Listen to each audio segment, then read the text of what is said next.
sejak berusia 6 tahun melalui penyertaan dalam pertandingan tilawah Al-Quran, alhamdulillah, nasi dan berbagai persembahan di sekolah. Bakat yang diasah sejak kecil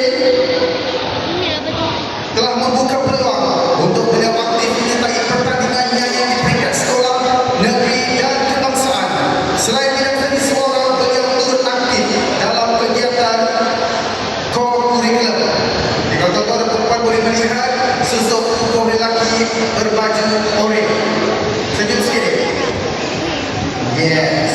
Dan antara pencapaian pelajar ini ialah telah mendapat Johan Getah Suara Kategori Sekolah Menengah peringkat negeri Melaka 2006, juga telah mewakili ke penyertaan Getah Suara peringkat kebangsaan dan aktif kegiatan co-curriculum dengan mendapat tempat ketiga kawat kaki peringkat negeri. Tanpa melangkah